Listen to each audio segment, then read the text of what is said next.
بسم اللہ الرحمن الرحیم۔ میں جاوید چندانی آپ تمام ناظرین کو انسپائر بک ریویو سیریز میں خوش آمدید کہتا ہوں۔ ناظرین، کیا آپ جاننا چاہتے ہیں کہ پہلے آغا خان کون تھے اور ان کی تاریخ کیا تھی؟ کیا آپ یہ جاننا چاہیں گے کہ کس انداز میں نظاری اسماعیلی ائمہ جو 750 سال تک ایران میں رہے تھے، وہ کیا وجوہات ہوئی کہ انہیں ایران چھوڑ کر ہندوستان کی جانب آنا پڑا؟ کیا آپ یہ جاننا چاہیں گے کہ ایک بہادر جنگجو جس کے چاہنے والے ہزاروں مرید تھے، اسے کن مشکلات کا سامنا ہوا کہ آخر کار اس نے اپنے آبائی ملک کو خیرباد کر ہندوستان کی جانب وہ گامزن ہوئے؟ تو ناظرین، آئیے ان تمام سوالات کے لیے ایک خوبصورت اور نادر اور نایاب بک کے ساتھ میں آج آپ کے سامنے پیش ہوا ہوں۔ اس بک کا نام ہے the first Aga Khan, memoirs of the 46th Ismaili Imam Hasan Ali Shah. اس بک میں ان کی اپنی آٹو بایوگرافی عبرت افزا کو فارسی زبان میں پیش کیا گیا ہے اور اس کا انگلش ٹرانسلیشن کیا گیا ہے۔ یہ اہم ترین بک ڈینیل بیبن اور دریوش محمد پور کا شاندار کارنامہ ہے۔ عبرت افزا کیا ہے؟ آئیے ہم پہلے اس بات کو جاننے کی کوشش کرتے ہیں۔ یہ 46 اسماعیلی امام کی آٹو بایوگرافی ہے۔ یہ پہلا موقع ہے کہ کوئی نظاری اسماعیلی امام اپنی آٹو بایوگرافی کو تحریر کر رہا ہے۔ امام حسن علی شاہ 1804 محلات میں پیدا ہوئے تھے، جبکہ یہ آٹو بایوگرافی ان کی زندگی کو 1852 تک قلم بند کرتا ہے، جبکہ ان کی ڈیتھ 1881 میں بامبے کے اندر ہوئی تھی۔ تو گویا ہم اس بک سے یہ جان سکتے ہیں کہ ان کی زندگی کے نفس حالات کے بارے میں اس بک میں بیان کیا گیا ہے۔ اس بک کا گجراتی میں بھی ٹرانسلیشن 1862 میں ہوا تھا۔ سب سے حیران کن بات یہ ہے کہ یہ بک امام حسن علی شاہ نے بمبئی کے اندر ایران کے ایک مشہور رائٹر مرزا احمد وقار شیرازی سے تحریر کروائی تھی، لیکن یہ سوال ابھی تک اس بک میں موجود ہے کہ یہ بک 1850 میں مکمل ہو چکی تھی، مگر اسے پبلشڈ 1862 میں کیا گیا، یعنی 12 سال کے بعد۔ آخر وہ کیا وجہ تھی کہ اس بک کو 12 سال کے بعد شائع کیا گیا؟ اس کے بارے میں ہم جاننے کی کوشش کریں گے۔ آئیے اس بک کی اہمیت کے بارے میں جانتے ہیں۔ یہ بک ماڈرن اسماعیلی ہسٹری کے اندر ایک اہم ترین اثاثہ ہے، کیونکہ یہ پہلی بک ہے جس کے اندر اس بات کو مینشن کیا گیا کہ وہ کیا حالات تھے کہ جس کی وجہ سے پرشیا سے اسماعیلی امامز انڈیا کی جانب آئے۔ دوسری سب سے اہم بات یہ ہے کہ اس بک کے اندر اسماعیلی ائمہ اور نعمت اللہ صوفیز کے ساتھ اہم ترین تعلقات پر روشنی ڈالی گئی ہے۔ تیسری اور اہم وجہ جو اس بک کی خاص بات ہے وہ کچھ یوں ہے کہ قاجاری حکومت کے ساتھ نظاری اسماعیلی امام کے کیا رشتے تھے، یہ اس بک کے اندر بیان ہوئے۔ اور سب سے اہم وجہ اس بک کی یہ ہے کہ نظاری ائمہ کے افغان، ایران، بلوچ، سندھ اور برٹش کے ساتھ کیسے تعلقات تھے، آپ اس بک میں اسے ریڈ کر سکتے ہیں۔ اب سوال یہ ہوتا ہے وہ پیدا کہ امام حسن علی شاہ نے اس بک کو تحریر کیوں کیا؟ آخر کیا وجہ ہوئی کہ ایک نظاری اسماعیلی امام کو اپنی آٹو بایوگرافی تحریر کرنے کی ضرورت پیش آئی؟ تو اس کا جواب خود ہی ہمیں اس بک میں ملتا ہے کہ امام حسن علی شاہ یہ چاہتے تھے کہ وہ اپنا own narrative first hand account public کے سامنے پیش کریں، کیونکہ تاریخ قاجاریہ اور ہدایت رودات الصفی الناصری کے اندر یہ تمام واقعات کو مینشن کیا گیا تھا کہ قاجار پوائنٹ آف ویو کیا تھا امام حسن علی شاہ کے لیے یا آغا خان کے لیے۔ تو یہ اس بات کے لیے بڑی اہم موقع تھا کہ امام بھی اپنا نیریٹو پیش کرتے، تو لہٰذا انہوں نے اپنی آٹو بایوگرافی تحریر کی، اور یہ بک خاص طور پہ ان پرشین آڈینس کے لیے جو سیاست میں موجود تھے، جو وہاں کے راجا تھے، پرنسس تھے، تاکہ ان کے سامنے امام حسن علی شاہ کا نیریٹو پیش کیا جا سکے۔ اس بک کو اگر کوئی فارسی میں ریڈ کرنا چاہے تو آپ کے پاس 3 ایڈیشنز موجود ہے جو کہ آپ کو آسانی سے مل سکتے ہیں۔ سب سے پہلا 1946 کا حسین خوئی ہرمانی کا ایڈیشن ہے، مگر ڈینیل بیبن اور دیوش محمد پوور کی رائے کے اندر یہ انتہائی ناقابل اعتبار ہے، کیونکہ اس میں حسین خوئی ہرمانی نے اپنے بہت سارے پوائنٹس کو ایڈ کیا ہے، جبکہ دوسرا ایڈیشن 1951 میں محسن صحیح کا یہ ایڈیشن موجود ہے، مگر یہ بھی حسین خوئی کی طرح بڑا ہی ناقص اور ناقابل اعتبار ہے۔ جبکہ 2015 کے اندر سید محسن نے جو ایڈیشن شائع کیا ہے وہ کچھ حد تک، جو کہ ڈینیل بیبن کی رائے ہے کہ بالکل درست ہے، اور جو پرشین آڈینس ہے وہ اسے ریڈ کر سکتی ہے۔ آئیے اب ہم اس بک کے کچھ اسٹرکچر کے بارے میں وہ جانتے ہیں۔ اس بک کے 2 حصے ہیں، جس میں پہلے حصے کے اندر ڈینیل بیبن نے ایک تعارف پیش کیا ہے، جس کے 4 حصے ہیں، جس پہ ڈیٹیل کے ساتھ یہ بیان کیا گیا ہے کہ آغا خان 1 کو ویسٹرن بکس میں کس انداز میں پیش کیا گیا۔ دوسرے حصے کے ہی وہ تعارف میں وہ یہ پیش کرتے ہیں کہ نظاری اسماعیلی امامز کی تاریخ کیا تھی۔ تیسرے حصے کے اندر وہ یہ پیش کرتے ہیں کہ آغا خان 1 امام حسن علی شاہ کی لائف ہسٹری کیا ہے، اور چوتھے حصے میں وہ عبرت افزا اور اس کے ٹیکسٹ کے بارے میں بات کرتے۔ تو یہ تو تھا اس کا تعارف، جبکہ دوسرا حصہ پورا فارسی ٹیکسٹ موجود ہے، عبرت افزا اور اس کا ٹرانسلیشن پیش کیا گیا ہے۔ میں ناظرین کو خاص طور پہ موٹیویشن کے طور پہ یہ بات کہنا چاہتا ہوں کہ جو دوسرا حصہ ہے جس میں ٹیکسٹ موجود ہے وہ صرف اور صرف 57 پیجز پر مشتمل ہے، تو آپ بآسانی اس بک کو ریڈ کر سکتے۔ اب آئیے ہم اس بک کے بارے میں کچھ جاننے کی کوشش کرتے ہیں کہ اس میں کس انداز سے امام حسن علی شاہ نے اپنی آٹو بایوگرافی کو پیش کیا ہے۔ بک کے آغاز کے جو چند پیجز میں ہی انہوں نے اپنی زندگی کے 30 سالوں کو کور کیا ہے، یعنی کہ 1804 سے لے کر 1835 تک۔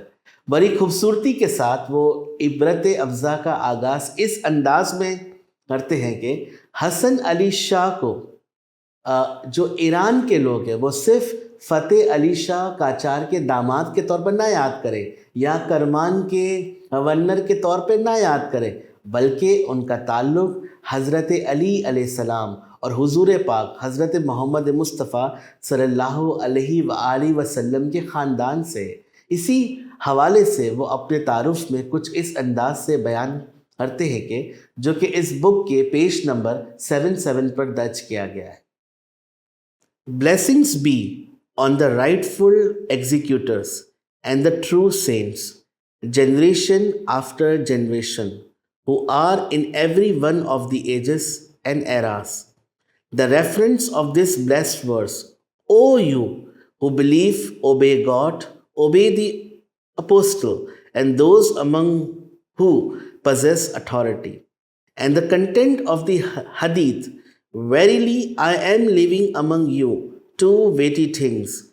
If you hold on to them, you will not go astray. After me, the book of God and my household. They are 2 outstretched ropes. They will not break and will not be cut until the day of judgment, until the 2 join me at the pond in the hereafter, is a tradition that applies specifically to their generous existence. ناظرین، تو یہ وہ الفاظ تھے جن سے امام حسن علی شاہ اپنی آٹو بایوگرافی عبرت افزا کا آغاز کرتے ہیں۔ بک کے آغاز میں ہی وہ اپنے بچپن کی کچھ حسین یادوں کے بارے میں کچھ ان الفاظ پہ بیان کرتے ہیں کہ When he taught the Gulistan of Sadi, when he reached the phrase, the Arabian horse that gallops fast, he explained it as referring to a hound instead of a horse. Reference to First Aga Khan, page 79. ناظرین، اس text کے اندر امام حسن علی شاہ جب 6 سال کے تھے تو محلات میں اپنی اسکول کو یاد کرتے ہیں کہ کس طرح ان کے ٹیچرز انہیں تعلیم دیا کرتے تھے۔ جب وہ 7 برس کے ہوتے ہیں تو ان کی لائف کے اندر ایک واقعہ پیش آتا ہے۔ واقعہ کچھ یوں تھا کہ ان کے والد امام شاہ خلیل اللہ جب یس کے اندر موجود تھے تو قاجار حکومت کی جانب سے ان کے خاندان کو ارمان کے اندر بہت ساری پراپرٹیز دی گئی تھی، جسے امام حسن علی شاہ کے بہن شاہ بی بی کے شوہر ایمانی خان فراہانی اس کی دیکھ بھال کر رہے تھے۔ امام حسن علی شاہ کے خاندان کو ایک خط موصول ہوتا ہے جو ان کے ایک غلام محمد علی کی جانب سے یہ خط آیا تھا، اور اس میں یہ مینشن کیا جاتا ہے کہ وہ ایمانی خان فرانی کی باتوں پر عمل نہیں کرنا چاہتے اور اس پراپرٹی کے بارے میں امام کی والدہ سے کچھ باتیں شیئر کرنا چاہتے ہیں۔ امام کی والدہ فوراً اس معاملے کو وہ دیکھنے کے لیے قم کی جانب وہ جاتی ہے تاکہ ایمانی خان فرانی سے مل سکے، مگر وہاں سے وہ روپوش ہو جاتا ہے اور چند نامساعد حالات کی وجہ سے 6 برس تک، یعنی جب تک امام حسن علی شاہ 13 برس کے ہوتے، امام اور ان کی والدہ قم کے اندر ہی رہتے ہیں۔ ان حالات کے بارے میں امام حسن علی شاہ اپنی کتاب عبرت افزا میں کچھ ان الفاظ کے اندر بیان کرتے ہیں۔ In Qum, due to the absence of any loyal companion, life became so hard and we were so poor that we could barely obtain even yogurt and bread. Any assistance, either from the relatives or strangers, was entirely inconceivable. Until I was 13 years old, it was in this year that my late father was martyred in Yazd. ناظرین، اس text میں وہ بیان کرتے کہ یہ 6 سال ان کی زندگی کے بہت مشکل ترین سال تھے۔ انہیں غربت اور افلاس کا بھی اس وقت سامنا ہوا تھا، اور جبکہ ان کے والد کو 1817 کے اندر یزد میں شہید کیا گیا تھا۔ اس موقع پر امام حسن علی شاہ کی ایج صرف 13 سال کی تھی، اور ان کے خاندان نے ان کی اپوائنٹمنٹ پر ان کے وہ خلاف بغاوت بھی کی تھی۔ امام حسن علی شاہ کی والدہ بی بی ہرکارہ اس معاملے کو لے کر فتح علی شاہ قاجار کے دربار تہران پہنچتی ہے اور ان سے ڈیمانڈ کرتی ہے کہ ان کی پراپرٹیز انہیں واپسی کی جائے اور اسماعیلی نظاری امامت کے معاملات میں کسی کو بھی دخل دینے کی اجازت نہ دی جائے۔ فتح علی شاہ قاجار امام علیہ السلام کی والدہ کی عزت اور تکریم کے لیے اپنے تخت سے نیچے اترتا ہے اور اعلان کرتا ہے کہ میں امام حسن علی شاہ کی امامت کو تسلیم کرتا ہوں، ساتھ ہی ساتھ میں اپنی بیٹی کی شادی سروے جہان خانم کی امام حسن علی شاہ کے ساتھ طے کرتا ہوں۔ اس کے ساتھ ساتھ میں انہیں قم کا گورنر نامزد کرتا ہوں اور محلات کے اندر انہیں اعزازی طور پر زمینیں عنایت کرتا ہوں، اور سب سے بڑھ کر یہ کہ میں حسن علی شاہ کو قاجاری ریاست کا ایک اہم ترین ٹائٹل آغا خان سے نوازتا ہوں، جس کا مطلب ہوتا ہے مالک یا صاحب۔ یہاں فتح علی شاہ کا امام حسن علی شاہ کے امامت کو جو انہوں نے ایکسیپٹ کیا، اس کا مطلب یہ نہیں تھا کہ وہ ان کے مرید ہو گئے، بلکہ انہوں نے ان کی عزت کے طور پہ اور ان معاملات کے اندر دخل نہ دی جائے اس بات کا اعلان کیا تھا کہ یہ نظاری اسماعیلی جماعت کا اپنا معاملہ ہے، اور یہ ایک امام کا اپنا رائٹ ہوتا ہے کہ وہ اپنے بعد اپنے کسی بھی بیٹے یا اولاد میں سے اپنا جانشین نامزد کر سکتا ہے۔ ان واقعات کے بارے میں امام حسن علی شاہ اپنی بک عبرت افزا میں کچھ ان الفاظ کے اندر تحریر کرتے ہیں۔ As long as he was alive, he paid such great respect to me, even greater than the respect he gave to senior princes. He always accepted my intercession between the great ones and the lesser. In many gatherings, he proudly spoke of me as his son-in-law. ناظرین، یہ 1817 کا واقعہ ہے اور امام Hasan Ali Shah Fateh Ali Shah Qajar کو ان الفاظ میں یاد کر رہے ہیں۔ ایگزیکٹلی 200 ایئرس بعد دا فرسٹ آغا خان کے بک فورتھ آغا خان کی ڈائمنڈ جبلی کے موقع پہ ریلیز ہوئی تھی۔ 1817 سے لے کر 1835 تک جب تک فتح علی شاہ قاجار زندہ رہے، امام حسن علی شاہ بڑے آرام کے ساتھ محلات اور قم کے اندر گورنرشپ پر نامزد تھے اور زندگی بڑے آرام سے وہاں گزر رہی تھی۔ 1835 میں فتح علی شاہ قاجار کی ڈیتھ ہو جاتی ہے اور محمد شاہ قاجار ایران کے نئے راجا مقرر ہوتے ہیں۔ تاج پوشی کی یہ رسم تہران کے اندر ادا ہوتی ہے، جس میں امام حسن علی شاہ بھی شریک ہوتے ہیں۔ جب آپ تہران پہنچتے ہیں، فتح علی شاہ قاجار کے پوتے محمد شاہ قاجار یہ اعلان کرتے ہیں کہ میں اب امام حسن علی شاہ کو قم کے گورنر کی بجائے کرمان صوبے کا گورنر مقرر کرتا ہوں۔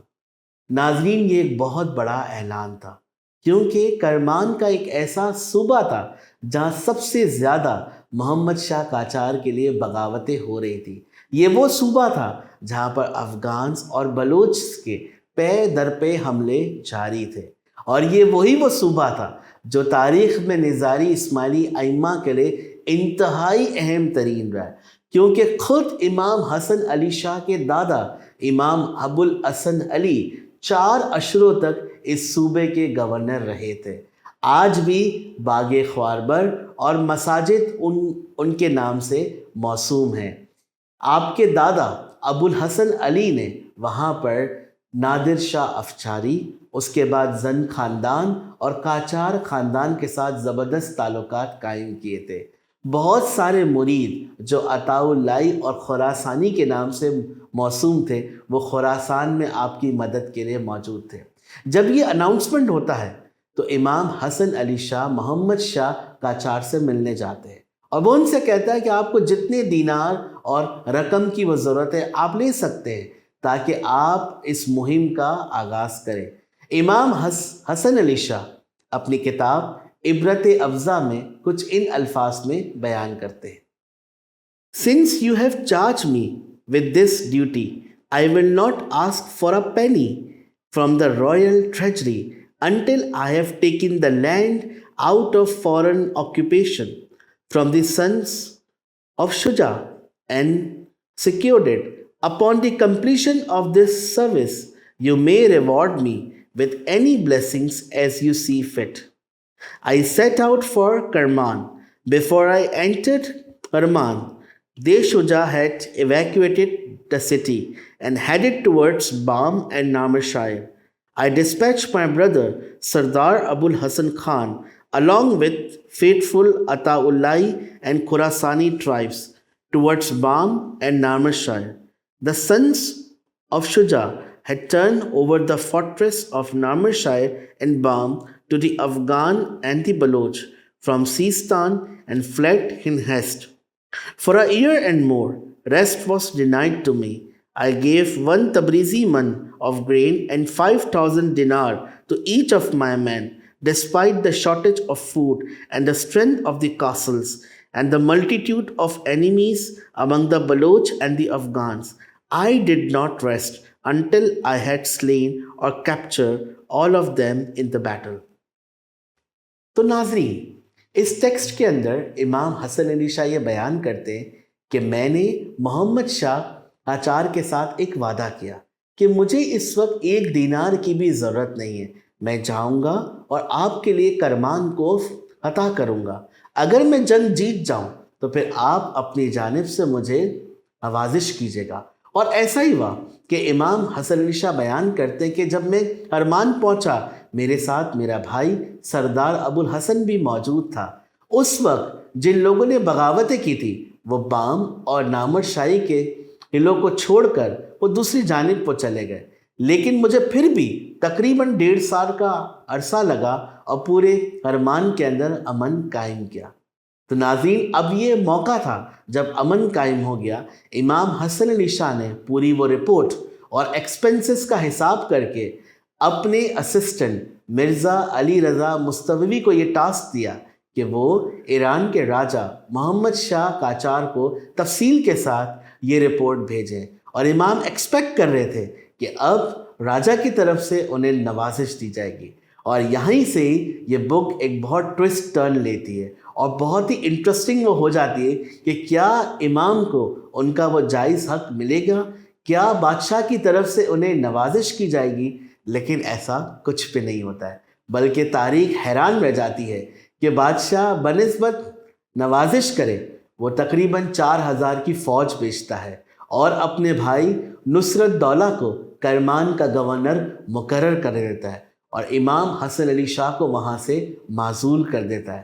جب یہ نیوز امام حسن علی شاہ تک پہنچتی ہے تو آپ کے بھائی سردار ابو الحسن خان بلوچستان کی جانب بام فہل کی مہم پہ تھے، اور آپ کے دوسرے بھائی سردار محمد باقر خان راور کی جانب ایک مہم پہ تھے جہاں سے کرمان پہ اٹیکس کیے جا رہے تھے۔ آپ حیران تھے کہ آپ کے دونوں بھائی کرمان کے لیے اتنی جنگ لڑ رہے ہیں اور سامنے سے ایک فوج آ رہی ہے انہی کا مقابلہ کرنے کے لیے۔ یہاں پر ناظرین عبرت افزا بہت خاموش ہے کہ آخر ایسا کیا ہوا کہ محمد شاہ قاجار اتنے امن قائم ہونے کے بعد اور اتنی جانثاری کے بعد بھی امام حسن علی شاہ کے وہ خلاف اس مہم کا آغاز کرتا ہے۔ تو یہاں ہمیں تھوڑی سی تاریخ جاننے کی ضرورت ہے کہ آخر ایسی کیا وجوہات ہوئی۔ تو اس کا وہ ذکر خود انٹروڈکشن کے اندر ڈینیل بیبن نے کیا ہے کہ اس کی 2 وجہ ہو سکتی ہے۔ پہلی وجہ یہ تھی کہ افغانستان کا ایک شہر ہرات جسے ایرانی فوج قبضہ کرنا وہ چاہتی تھی، مگر انہیں برٹش کے ہاتھوں اس جنگ کے اندر شکست ہو جاتی ہے، اور اس کا ایک ریزن یہ بیان کیا جاتا ہے کہ شاید امام حسن علی شاہ کے انگریزوں کے ساتھ بہت بہتر تعلقات تھے اور ان تعلقات کی وجہ سے ہی ایرانی فوج کو ہار نصیب ہوئی ہے۔ تو وہ یہ سوچتے ہیں کہ یہ سارا کا سارا الزام کیوں نہ امام حسن علی شاہ کے سر ڈال دیا جائے، اور بادشاہ کے سامنے یہ وزیر بیان کرتے کہ ہرات میں جو ہمیں ناکامی ہوئی ہے اس کا ایک ریزن امام حسن علی شاہ یعنی کہ پہلے آغا خان کی غداری ہے۔ جبکہ دوسرا ریزن یہ بیان کیا جاتا ہے کہ ایران کے اندر ایک صوفی تھا، وہ گروہ، اس کا نام تھا نعمت اللہ صوفیز۔ صفوی دور کے اندر اور نادر شاہ افشاری کے زمانے میں یہ صوفی بھارت کے اندر بہت مشہور ہوئے تھے، مگر 18ویں سینچری میں ایک بار پھر جب آغا محمد خان قاجار کا دور آیا تو یہ صوفی ایران کے اندر دوبارہ نمودار ہوئے، اور خاص طور پہ مشتاق علی شاہ کو امام حسن علی شاہ کے دادا نے بہت زیادہ سپورٹ کیا تھا، اور جب مشتاق علی شاہ کو شہید کیا گیا تو انہی کے مزار مشتاقیہ کے اندر امام ابو الحسن علی کو بھی دفنایا گیا تھا۔ نعمت اللہ کے صوفیوں کے ساتھ امام حسن علی شاہ کے بڑے گہرے تعلقات تھے۔ ان کے صوفی ماسٹر زین العابدین شیروانی جو مست علی شاہ کے نام سے مشہور تھے، امام حسن علی شاہ نے انہیں اپنا پورا سپورٹ دیا تھا، اور ایک بار تو کچھ یوں ہوا کہ محمد شاہ قاجار کے دربار میں اس نے یہ بیان کیا کہ میرا ایک مرید حسن الحسینی آغا خان ہے جس کے ہزاروں مرید بھی موجود ہیں۔ ہر قدم پہ نعمت اللہ و صوفیز کو نظاری اسماعیلی امام نے سپورٹ کیا۔ کہانی میں کچھ یوں ٹویسٹ آتا ہے کہ محمد شاہ قاجار کا وزیر مرزا آکاشی بھی نعمت اللہ صوفیز کا قطب بننا چاہتا تھا، اور اس طرح زین العابدین شیروانی اور مرزا آکاشی کے درمیان ایک جنگ چل رہی تھی۔ ان دونوں کی آپس کی جنگ کا رزلٹ یہ نکلا کہ اس کا سارا الزام امام حسن علی شاہ پر آیا، اور مرزا آکاشی نے محمد شاہ قاجار کو ورگلایا اور امام کی جانب ایک فوج بھیجی حملہ کرنے کے لیے۔ جب امام کے سامنے قاجاری فوج آئی تو اب 2 راستے تھے، یا تو امام سرنڈر کرتے یا اس فوج کا مقابلہ کرتے۔ امام حسن علی شاہ نے یہ سوچا کہ کیوں نہ میرے بھائی بھی میرے ساتھ آ جائیں اور کچھ مہینوں کا مجھے وقت مل جائے تاکہ میں محمد شاہ قاجار کے ساتھ دوبارہ تعلقات کو بحال کر سکوں۔ اس طرح 14 مہینے تک آپ بام کے قلعے کے اندر سیچ رہے اور آپ کا محاصرہ کیا گیا قاجار فوجوں کی طرف سے۔ 14 مہینے تک جب کوئی آس کی اور امید نہ رہی تو فارس کے ایک اور گورنر فرید الدین مرزا، عباس قلی خان اور محمد صادق خان امام حسن علی شاہ کے پاس آتے اور ان سے وعدہ کرتے کہ آپ باہر آ جائیں اور آپ ہمارے ساتھ تہران چلے، ہم آپ کو انصاف دلائیں گے۔ اس وعدے کے طور پر امام حسن علی شاہ جیسے ہی بام کے قلعے سے باہر آتے ہیں، اچانک سے ان کی فوج پر حملہ ہو جاتا ہے اور ہر چیز ان سے لوٹ لی جاتی ہے اور انہیں اریسٹ کیا جاتا ہے اور کرمان میں 8 مہینے تک آپ قید کے اندر رہتے ہیں۔ 1838 تک یہ واقعات کرمان کے اندر بیان ہوئے ہیں۔ اسی بارے میں امام حسن علی شاہ اپنی بک عبرت افزا میں کچھ اس طرح تحریر کرتے ہیں: Give me safe passage to go to the court of king, and if that is not permitted, then allow me to leave the land of Iran with all of my unhappy family and go to another land. I received no reply except the sound of cannon and gunfire. They seized every single item at their disposal, even the clothing of the young and the old. We were sent as the captives. تو اس طرح امام حسن علی شاہ جب کرمان پہنچتے ہیں تو 8 مہینے تک وہ قید میں رہتے ہیں اور پھر ان کا ایک معاہدہ طے پاتا ہے کہ آپ محلات کی وہ جانب تشریف لے جائیں۔ جب امام حسن علی شاہ محلات جاتے ہیں تو ایک افواہ یہ پھیلتی ہے کہ آپ محلات سے ایک جنگ کی تیاری کر رہے ہیں اور محمد شاہ قاجار کے وہ خلاف بغاوت کرنے والے ہیں۔ اس موقع پہ امام علیہ السلام حاجی مرزا عکاسی کو ایک خط لکھتے ہیں کہ مجھے ایران سے جانے کی اجازت دی جائے، میں اور کوئی جنگ نہیں چاہتا۔ حاجی و مرزا اس خط کو اپروو کرتے اور امام سے کہتے کہ آپ کو جس جگہ بھی وہ جانا ہے آپ جا سکتے ہیں، اور امام اعلان کرتے کہ میں مکہ کی جانب جا رہا ہوں۔ اور یہاں سے اس بک کا سب سے موسٹ انٹرسٹنگ آسپیکٹ سٹارٹ ہوتا ہے کہ جیسے ہی امام مکہ کے لیے روانہ ہوتے ہیں تو آپ اس میپ کے اندر بھی دیکھ سکتے ہیں کہ پہلا ہی شہر جہاں امام پہنچتے محبود اور اس کے بعد مہیریس، وہاں پر بامان مرزا کی فوج حملہ کرتی ہے۔ آگے آنے والے اس بک کے 10 سے 12 پیج انتہائی انٹرسٹنگ ہے اور میں اپنے ریڈر سے کہوں گا کہ آپ ضرور ان وہ پیجز کو ریڈ کیجیے گا کہ کس طرح ان مشکل حالات کے اندر امام علیہ السلام نے ان فوجوں کا مقابلہ کیا، اور ایک وقت تو یہاں تک آیا کہ ان کے مریدوں کی وہ تعداد صرف 7 تک رہ گئی، اور بندر عباس کا بھی وہ راستہ وہ روک دیا گیا کہ نہ وہ مکہ جا سکتے اور نہ وہ ہندوستان جا سکتے۔ تو ان حالات میں وہ 1 سال تک رہے، اور کیا انہوں نے مقابلہ کیا یہ آپ اس بک کے اندر ریڈ کر سکتے ہیں۔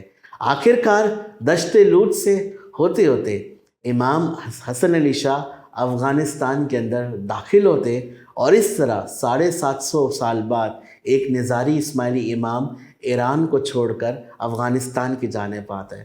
وہاں سے امام حسن علی شاہ برٹش فوج کے ساتھ کوئٹہ کی جانب آتے ہیں، اور وہاں سے پھر وہ سندھ کی طرف آتے جہاں جرگ کے وہ مقام پر ٹھہرتے، لیکن یہاں پر بھی ایک رات ان پہ حملہ ہوتا ہے اور ان کے 17 آرمی مین شہید ہو جاتے، جبکہ 70 سے زیادہ مرید ان کے شہید ہوتے ہیں۔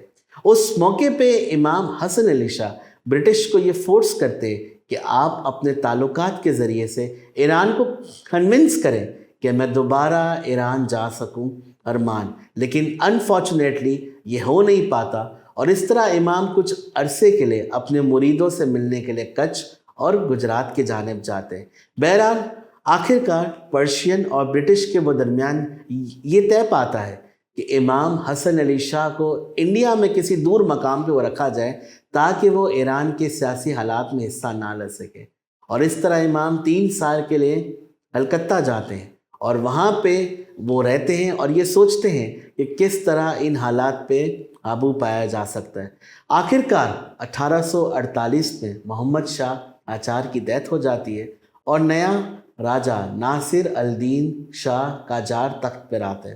امام ایک بار پھر سے اس سے تعلقات قائم کرتے ہیں اور 1852 میں انہیں پرمیشن مل جاتی ہے کہ وہ دوبارہ ایران آ جائیں اور اپنی پراپرٹیز کو وہ دیکھ سکتے ہیں، لیکن اس وقت امام حسن علی شاہ یہ فیصلہ کرتے ہیں کہ اب وہ دوبارہ ایران نہیں جائیں گے، اور وہ اس بارے میں تحریر کرتے ہیں کہ finally I relinquish all desire and whims. I lost the lordship which was in my heart through the tumultuous events. تو ناظرین، اس طرح امام حسن علی شاہ اپنے دل کے اندر یہ فیصلہ کرتے ہیں کہ اب دوبارہ میں کسی ہنگامہ خیز حالات کے اندر نہیں وہ جانا چاہتا، اور بمبئی میں ہی اپنی پرماننٹ وہ ریسیڈنٹس کرتے ہیں۔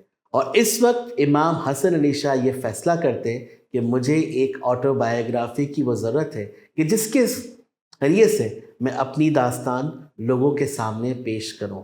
آخر اس بک کو 12 سال کیوں لگ گئے؟ تو ایک اندازہ یوں بیان کیا جاتا ہے کہ شاید امام حسن علی شاہ ویٹ کر رہے تھے کہ ایران کے ساتھ اچھے تعلقات ہو جائے اور وہ ایران دوبارہ جا سکے، مگر جب انہوں نے تمام امیدیں ہار دی اور بمبئی میں ہی پرماننٹ وہ ریسیڈنٹس میں، تو انہوں نے یہ فیصلہ کیا کہ اب وہ اپنی بک کو وہ شائع کریں گے۔ تو ناظرین، یہ تھی کچھ داستان اس بک کے بارے میں۔ میں اپنے ناظرین سے یہ ضرور ریکویسٹ کروں گا کہ وہ اس بک کو ریڈ کریں اور ان سالوں کے بارے میں پڑھیں جن میں انہیں ایران کے اندر مشکلات کا سامنا ہوا، اور کس طرح ہر مشکل کا وہ سامنا کرتے ہوئے وہ ہندوستان کی طرف آئے۔ یہ بک اپنی ذات کے اندر ایک قیمتی اثاثہ ہے جو اسماعیلی تاریخ میں، خاص طور پہ ہندوستان کی اسماعیلی و جماعت کی ارلیسٹ ہسٹری کو پریزنٹ کرتا ہے۔ انشاءاللہ تعالیٰ اگلی بک تک کے لیے ہمیں اجازت دیجیے گا۔ اللہ حافظ۔